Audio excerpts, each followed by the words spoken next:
Hi guys, my name is AJ. Welcome back to AJ Budgeting. And today's video is going to be my debt confession. Because baby, listen, I'm about to take you guys on a ride. And you guys going to be like, what the heck? Because when I realize where I was at in 2020 and where I am now, like, it's going to be a big number, but it's also going to be a very big difference. So, let's backtrack to 2020 when COVID was happening. So I had just got a new car.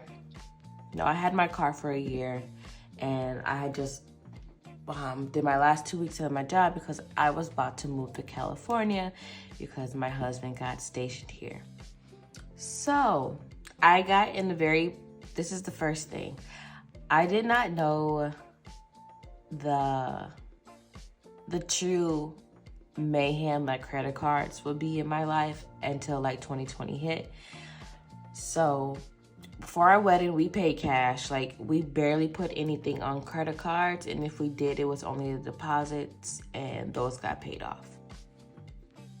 Now, mind you, me and credit cards never had a good relationship. I often just used them because I literally just thought it was like extra money, but it's not extra money, so I don't know why people be thinking that, because you got to pay it back. So when I moved to California, we had like dropped like $10,000 to move, and like, yes, some of that did go on credit cards to get the stuff that we needed. The military did refund us for that money. However, this is when COVID was happening, okay? So I still had things to pay. Mind you, another thing that I did when we moved to California was I was under the impression that when we moved from different states that we had to transfer our license and everything over, because that's what everything was saying online, and that was not a thing, and we did it anyway. So my car for 2020 the balance was 40 grand. Yes, I was still making my car payment every month, and my car payment was like $640 because I got in the habit of only keeping my car for a year instead of leasing them and just trading it in and getting a different car that I wanted, which I stopped doing. So in 2020, I had, let's grab the notebook. In 2020 for my car, I had approximately $40K in car, because it was like $39,995 or something like that I owed. For my student loans, yes, student loans were paused, and I think like at the time mine were still coming out until like I think like August or something. So my student loans was approximately $20K, which wasn't that much. My credit cards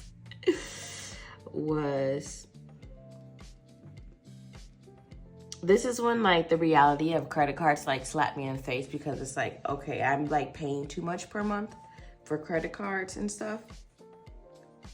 So my credit cards were,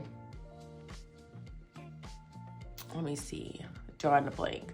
Because I know I had like over 20 cards, which is, like I had like 25 credit cards. Like, people don't teach you these things. And a lot of them happen because like I was in a bad mental space in college. And yeah, we're not going to get into that. But this is why I say like mental health and like money management goes hand in hand. Because baby, listen, I'm pretty sure, because I was paying like $1,500 a month in credit card bills. I had approximately like $50K in credit card in 2020 that I was paying for. Now, the total for that in 2020, that's like that's $110,000 of debt that I was in 2020. Now, fast forward,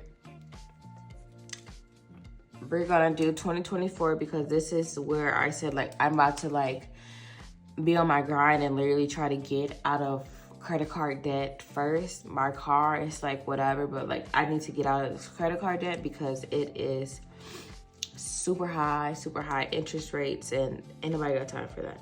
So car, and then student loans, and then credit cards. So my car, as of January 2024, this is when I pulled these numbers. I haven't did an update yet. My car was $21,772.38. My student loans were $17,664.87. And my total of credit card debt was $30,865.33. So remember how I was saying like, hey, I literally have been doing like the budgeting method for years, and like I've been telling you guys about this notebook and everything, and how I was doing stuff and trying to pay off my credit cards. And what I did was, because if you go to the creditor and you close the account, it dings your credit. So I literally kept like no balance on there for like a year or two until they just closed them, because like I'm not using them. And then what I did was I just shredded the card because I don't need it. So now we're at a total of, and this is from the beginning of the year, January 2024. We're at a total of $70,302.58. So that means from 2022 to 2020 to 2024. So if I had 110,000 in 2020, and then I subtract the $70,302.58, that means I have paid a total of $39,697.42. That right there is mind-blowing, because when I initially did the first numbers, I was like, no, yo, this is crazy. Like, how do I have this much debt? But then when I realized where I came from, I'm not so mad about it anymore. So let's get into how we're gonna pay off this $70,000, okay? So what I did was, you know, the infamous notebook, I went out and I listed out all my balances for my credit cards, and I listed out all my balances for my credit cards.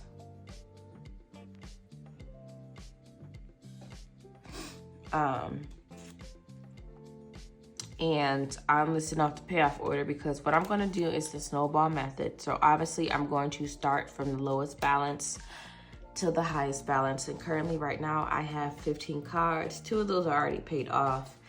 And the interesting about these 2 cards that's paid off, they're trying to make me keep them open by like adding the monthly fee. So I have to keep calling them every month. Be like, hey, just close the card at this point, because like I haven't used this card in like over a year.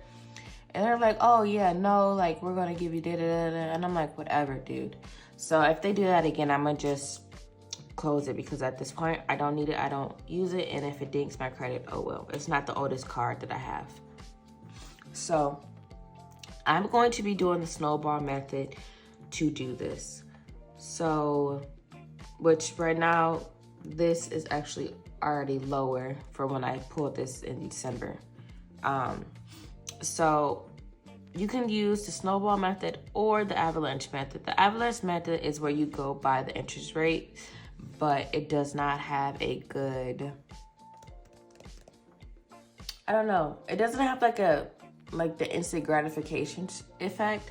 So I personally don't want to use that, which I mean, I could just do it for my credit cards, but honestly, I'd rather just go by the balance, because that's the thing that's going to be making your monthly payment higher overall. So I already put them in a numeral order. So for March, I am hoping to pay off my PayPal MasterCard and my Capital One. Go ahead and get that paid off. So my PayPal MasterCard has like $242 on it, which I think this is from December. So let me look at the January one. So the January one has $280.08. So, and then my Capital One has $584.56 on it. So I'm gonna be paying those off in March, and just stick around for the journey to see how much I am able to pay off at the end of the year. My goal is 10K, and if I can do anything more than that, I will be so grateful. So the ways that I am going to be doing this is, one, I am going to be using my savings challenges to help me do this. So I'm going to be using my 100 envelope challenge to pay off like a bulk of it. That's why I'm trying to like hurry up and finish this so I can in turn like restart it again. And then I'm going to be using my Can You Smell the Roses challenge. This is like over the year that I'm going to be saving $3,000. I'm also going to use my Fridays challenge that's in here. Our croissants challenge, like everything that I'm like doing a little savings challenge for, I'm going to be in turn putting that towards that. The only thing that's not going to be put towards that is my emergency fund, because I need to build up my emergency fund first and foremost. So right now I'm trying to get this up to $1,000, but I think by the end of the year it might be up to $1,800, which is good and golden.